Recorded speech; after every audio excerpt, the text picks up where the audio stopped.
오늘은 쿠버네티스 네임스페이스에 대해서 말씀을 드리려고 합니다. 쿠버네티스에서 리소스를요, 논리적으로 분리하기 위한 단위를 이제 네임스페이스라고 합니다. 하나의 클러스터 내에서 여러 팀, 서비스, 환경을 구분할 때 이 네임스페이스를 일반적으로 사용하고 있습니다. 리눅스에서 디렉토리를 나누는 개념과 비슷하다라고 생각을 하시면 되세요. 클러스터를 만들면 기본적으로 제공되는 네임스페이스가 있습니다. 디폴트, 큐브 시스템, 큐브 퍼블릭, 큐브 노드, 리즈 이렇게 되어 있는데요.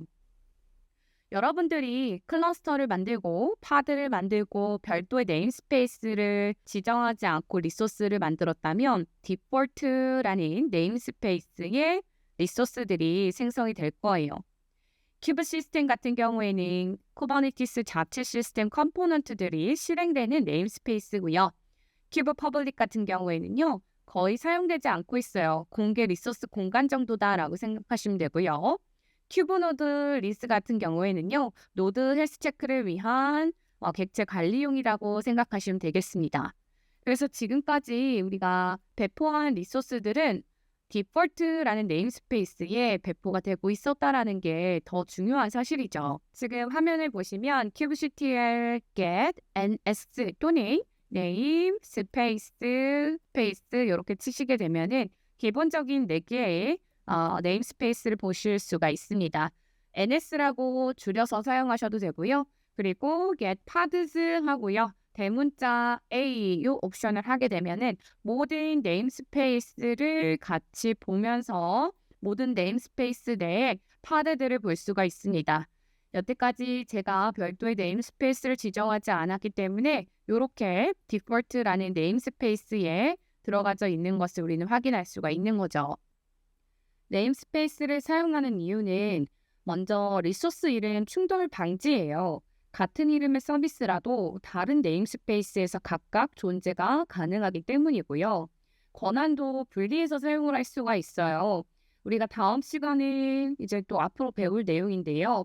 롤이라든지 롤 바인딩을요. 네임스페이스 단위로 제한할 수 있기 때문에 사용하는 것이고요.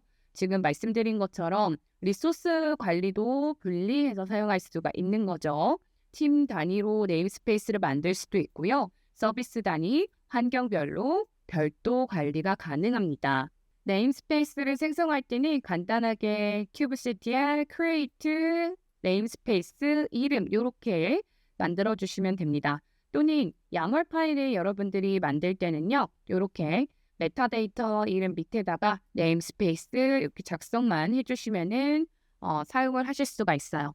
아니면 내가 이렇게 메타데이터에 네임스페이스를 지정하지 않았는데 별도의 네임스페이스를 지정해야 한다 하시면 이렇게 옵션을 거셔도 돼요. -n 그 다음에 네임스페이스 이렇게 걸으셔도 됩니다. 이게 이제 중요한 내용인데요. 기본적으로 모든 네임스페이스 간의 트래픽은 허용입니다. 네임스페이스는요. 리소스 단위 분리예요. 네트워크 방화벽이 아니라고 인지를 하셔야 돼요.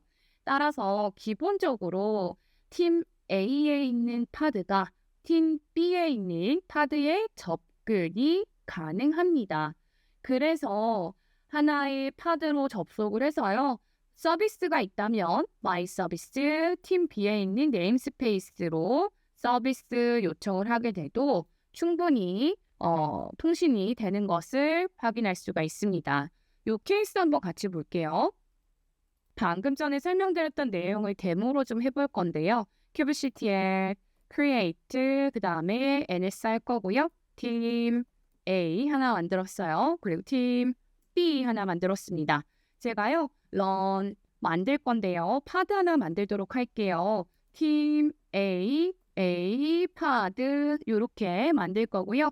이미지는 그냥 nginx 그리고 팀 A에다가 배포하도록 하겠습니다. 두 번째로는 팀 B의 파드를 또 만들 거고요. 팀 B 파드 만들 거고 nginx 그 다음에 이렇게 파드 만들어 보도록 할게요.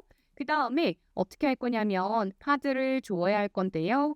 팀 B에 있는 파드를 조회할 때 IP랑 같이 한번 조회를 할 거고요. 저는 지금 어떻게 할 거냐면은 팀 A에 있는 파드로 들어갈 거예요. OK-IT 해서 지금 보시면 팀 A에 있는 파드에 들어왔고 여기서 call 한 다음에 이 파드의 IP로 날려버리면 이렇게 엔진X 바로 통신되는 것을 직접 눈으로 볼 수 있죠. 이 내용 간과하시면 안 되세요.